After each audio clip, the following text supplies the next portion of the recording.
राधे राधे, जय श्री कृष्णा। आरती के लिए आप सभी भक्तजन खड़े हो जाएं। ठाकुर जी की आरती, प्रसाद वितरण। कल पुनः 1 बजे श्रीमद् भागवत कथा श्रवण करने के लिए आप पधारने की कृपा करें। जय आरती कुंज बिहारी की, श्री गिरिधर कृष्ण मुरारी की। आरती कुंज बिहारी की, श्री गिरिधर कृष्ण मुरारी की। आरती कुंज बिहारी की, गिरिधर कृष्ण मुरारी की। आरती कुंज बिहारी की, श्री गिरिधर कृष्ण मुरारी की। गले में बैजंती माला, गले में बैजंती माला, गले में बैजंती माला, गले में बैजंती माला, बजावे मुरली मधुर बाला, बजावे मुरली मधुर बाला, श्रवण में कुंडल झनकाला, श्रवण में कुंडल झनकाला, नंद के आनंद नंद लाला, नंद के आनंद नंद लाला, नैनन के भी बसाओ उर्मी, सुरतिया रूप पुजारी की, श्री गिरिधर कृष्ण मुरारी की। आरती कुंज बिहारी की, श्री गिरिधर कृष्ण मुरारी की। कनक में मोर मुकुट बिन से, मोर मुकुट बिन से, देवता दर्शन को तरसे, देवता दर्शन को तरसे।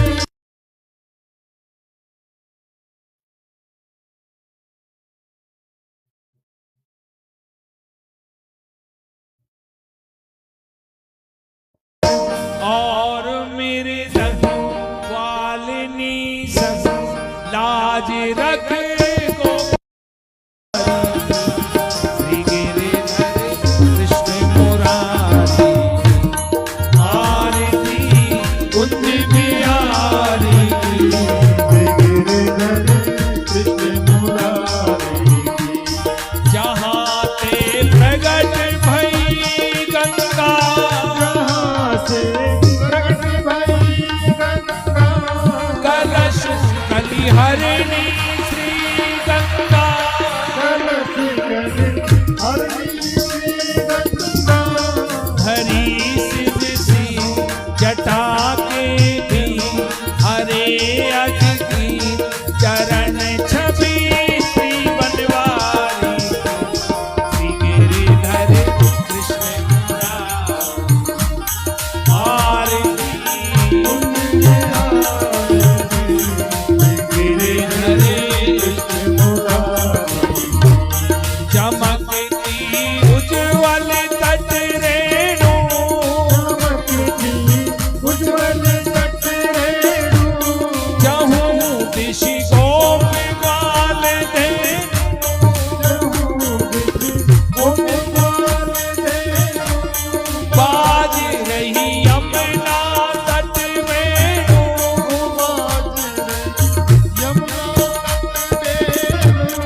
हसत मुख मधु वरद सुख कंधु, वृंदावन जन तेरे सुनी लो बिकारी की, श्री गिरिधर कृष्ण मुरारी।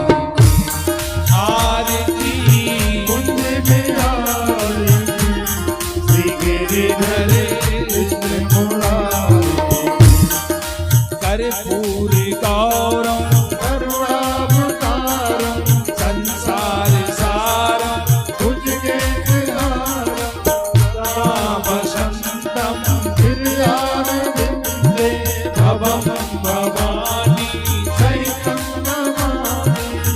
बम